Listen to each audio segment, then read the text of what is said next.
So hello students, welcome to the lecture for hydraulics.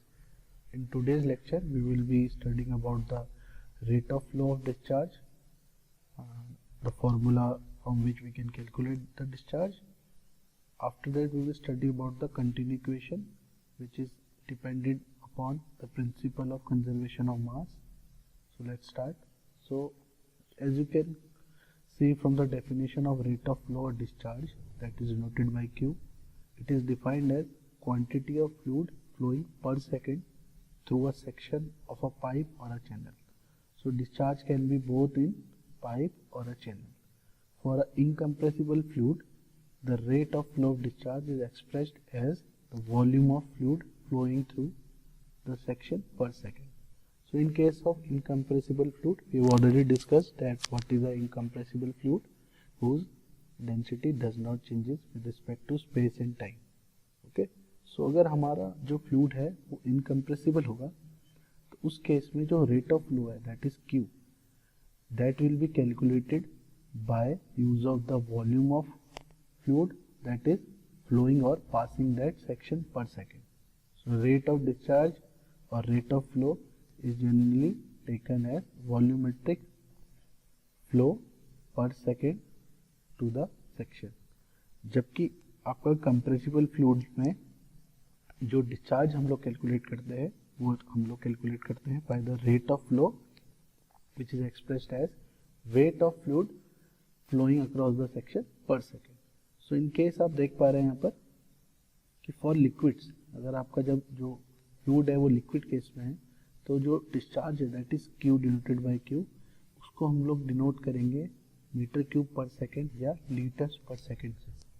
अगर यही चीज़ आपका गैस है, जो आपका पाइप फ्लो में अगर आपका कोई गैस फ्लो हो रहा है तो in case of gas this unit of Q will be kgf पर सेकेंड और न्यूटन पर सेकेंड. ओके, तो गैस के केस में हम लोग वेट के फॉर्म में लेंगे और फ्लूइड की फॉर्म में या लिक्विड की फॉर्म में हम लोग उसे मीटर क्यूब या लीटर्स की फॉर्म में लेंगे.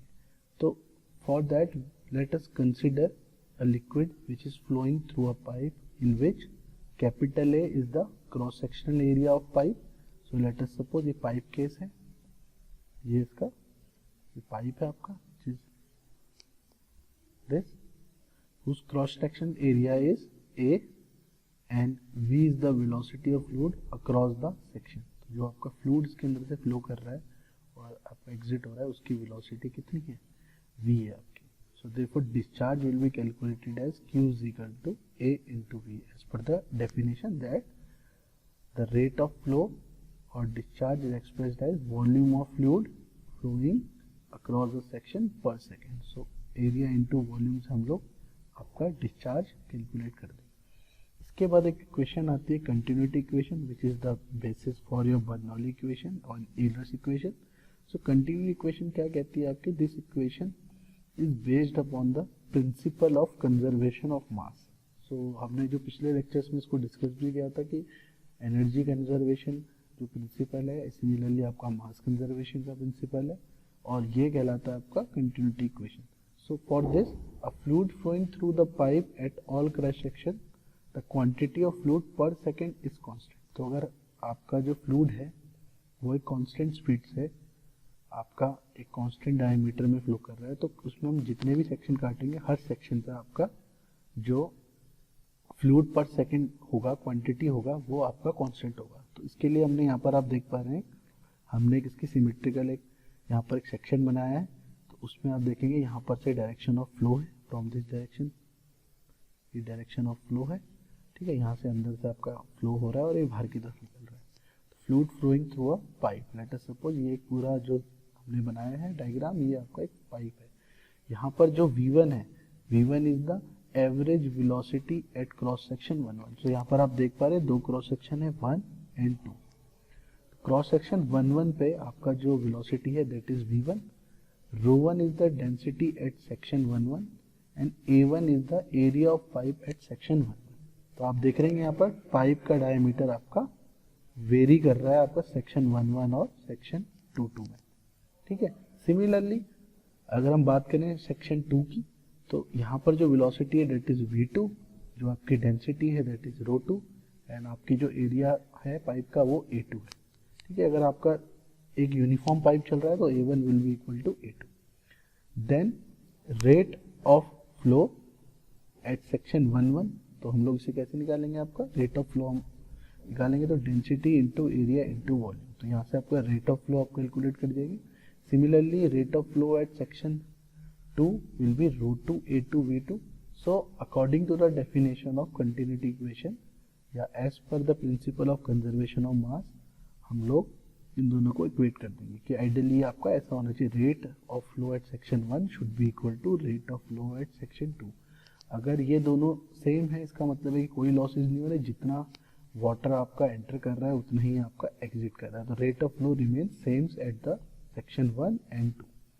So by equating the rate of flow at section 1 and 2 we get rho 1 A1 V1 equal to rho 2 A2 V2.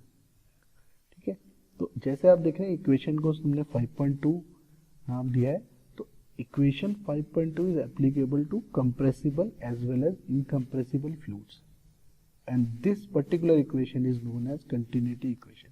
So ये जो इक्वेशन है आप ऊपर देख पा रहे हैं, ये आपकी both compressible and incompressible fluids में अप्लाई होती है और इसी इक्वेशन को हम लोग कंटिन्यूटी इक्वेशन भी बोलते हैं. If the fluid is incompressible, अगर फ्लूइड आपका इनकम्प्रेसिबल है इसका मतलब डेंसिटी चेंज नहीं हो रही है, तो उस केस में आपका rho 1 and rho 2 will remain same. तो आपका rho 1 and rho 2 is become same, तो रो 1 इक्वल टू रो 2 और कितनी वैल्यू उसकी रो, तो सिमिलरली क्या होगा आपका rho A1 V1 will be equal to rho A2 V2. यहाँ से आपका रो से रो कैंसिल हो जाएगा, रिमेनिंग आपका जो बचेगा वो A1 V1 equal to A2 V2. यहाँ पर आप देख पा रहे हैं A1 V1 equals to A2 V2. तो आपका अगर इनकम्प्रेसिबल फ्लूइड है तो A1 V1 equal to A2 V2, compressible है तो आपका rho A1 V1 equal to rho A2 V2. तो यहाँ पर आपका क्या होता है, इक्वेशन हमने इसकी फॉर्म कर ली है कंटिन्यूटी इक्वेशन. अब हम इसके बाद कुछ इसके प्रॉब्लम्स को सॉल्व करेंगे. तो लेट अस सपोज हमने दो एग्जांपल इसमें लिए हैं.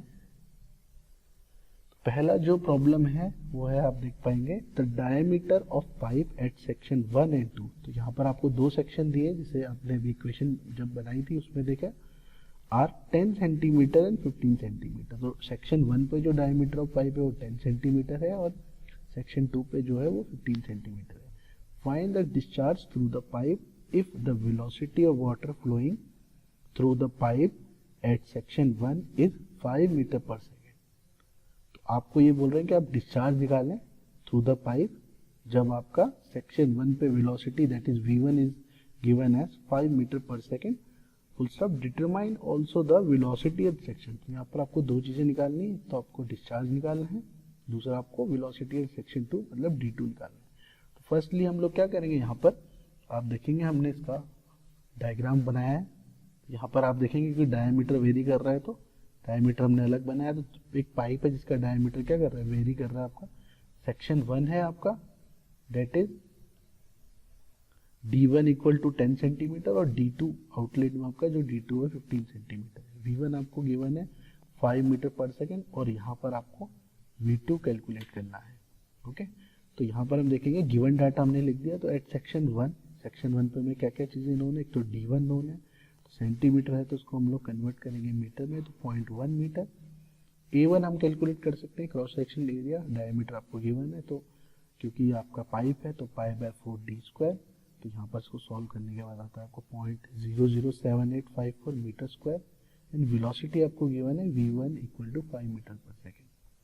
सिमिलरली सेक्शन 2 पे आपको डायमीटर गिवन है, तो फिर आपने उसे कन्वर्ट कर लिया मीटर में. सिमिलरली आप यहाँ पर इसका क्रॉस सेक्शन एरिया निकालेंगे π/4, क्योंकि डायमीटर 15 है तो π/4 इंटू 0.15 मीटर स्क्वायर. ये आपका निकल के आया 0.01767 मीटर स्क्वायर. सो उसके बाद जो हमें कैलकुलेट करना है, पहला तो हमें रेट ऑफ फ्लो निकालना है, दूसरा हमें वेलोसिटी निकालना है. तो discharge through pipe in given equation, तो आपको पता है Q is equal to AV. तो अगर हम सेक्शन 1 पे निकालेंगे तो Q is equal to A1 V1. तो A1 हम कैलकुलेट कर चुके हैं यहाँ से और A2 V1 हम लोग कैलकुलेट हमें गिवन है. Q equal to 0.3927 metre cube per second. Similarly using this equation a1v1 equal to a2v2, ये आप देखेंगे यहाँ पर ये कंटिन्यूटी इक्वेशन का यूज किया गया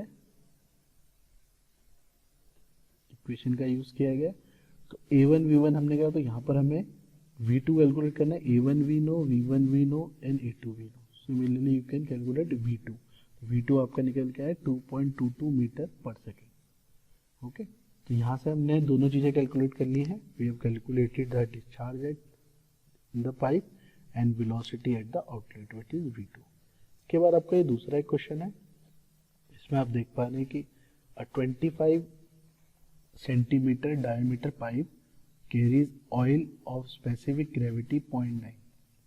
तो यहाँ पर जो फ्लूइड है आपका अब ये चेंज हो गया है, जिसकी स्पेसिफिक ग्रेविटी आपको 0.9 गिवन है at a velocity of 3 metre पर सेकेंड। भी आपको वेलोसिटी गिवन है।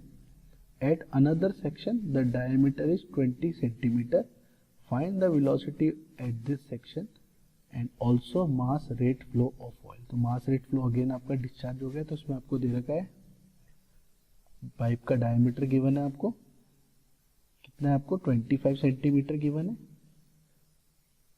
यहाँ पर सेक्शन 1 जो है, यहाँ पर आपको D1 जो गिवन है वो आपको 25 सेंटीमीटर गिवन है, और D2 जो है आपका दूसरे सेक्शन में जो है वो आपको गिवन है 20 सेंटीमीटर। ओके, यहाँ पर आपको वेलोसिटी गिवन है, यहाँ पर वेलोसिटी गिवन है v1 आपको गिवन है 3 मीटर पर सेकेंड। ठीक है, यहाँ पर आपको v2 कैलकुलेट करना है एंड q कैलकुलेट करना है। तो जैसे कि आप देख पा रहे हैं, अगेन गिवन डाटा सेक्शन 1 पे हमें डायमीटर गिवन है, we have to convert in metre. हमें एरिया निकालना है, तो एरिया आपको डायमीटर से आप निकाल सकते हैं। ये 0.4049 मीटर क्यूब निकल गया है। Okay, that will be your metre square. इसको आप करेक्ट कर लीजिए। v1 आपको गिवन है 3 मीटर पर सेकेंड। ठीक है, यहाँ से आपको यहाँ तो सारी टर्म गिवन है। सेक्शन 2 में आपको सिर्फ डायमीटर गिवन है, उससे आपने एरिया कैलकुलेट करा और v2 आपको कैलकुलेट करना है। Mass rate of flow of oil भी आपको कैलकुलेट करना है। सो कंटिन्यूटी इक्वेशन अप्लाई करी हमने, a1v1 इक्वल टू a2v2। सो यहाँ से हमने v2 कैलकुलेट कर दिया 4.68 मीटर पर सेकेंड।